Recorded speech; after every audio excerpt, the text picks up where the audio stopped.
আমাকে ইমার্জেন্সি হসপিটালে নিয়ে যেতে হবে।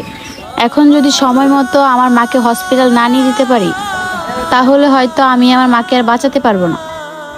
আমার মাও তো অনেকটাই অসুস্থ, মায়ের ওষুধ কেনার জন্য অনেক টাকা দরকার। ওনার কাছে ভাড়ার টাকাও নেই, আর উনি পড়ছে অনেক বিপদে। এখন যদি ওনাকে নিয়ে যাই, তাহলে তো উনি আমাকে ভাড়ার টাকাও দিতে পারবে না। আর উনি সময় মতো না যেতে পারলে তাহলে তো ওনার অনেক বড় ক্ষতি হয়ে যাবে। আচ্ছা, নিয়েই যাই, আল্লাহই কোনো না কোনোভাবে একটা ব্যবস্থা করে দিবে। প্লিজ ভাইয়া, একটু নিয়ে চলেন না। কি বললেন ম্যাডাম? আপনার আম্মা অসুস্থ? তাড়াতাড়ি উঠেন, দেরি হলে কিন্তু অনেক বড় বিপদ হয়ে যেতে পারে। কেন ভাইয়া, ভাড়ার টাকা নেবেন না? ম্যাডাম, আমরা টাকার জন্য রিক্সা চালাই ঠিক আছে, কিন্তু সব সময় টাকার কথা চিন্তা করলে হয় না। কিছু কিছু সময় মানুষের বিপদ আপদও দেখতে হয়। আপনি ওঠেন তো ম্যাডাম, আমি আপনাকে পৌঁছে দিয়ে আসি।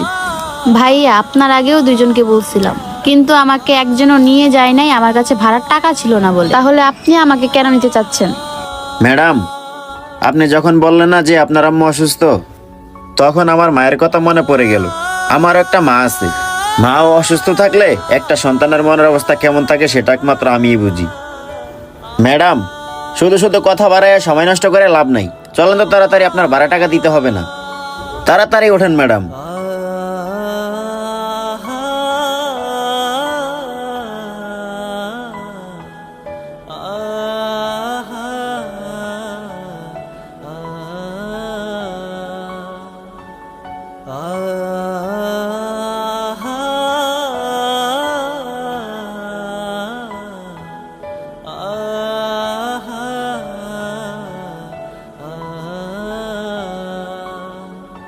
ম্যাডাম, আইসা পড়ছি, নামেন। ম্যাডাম নামেন।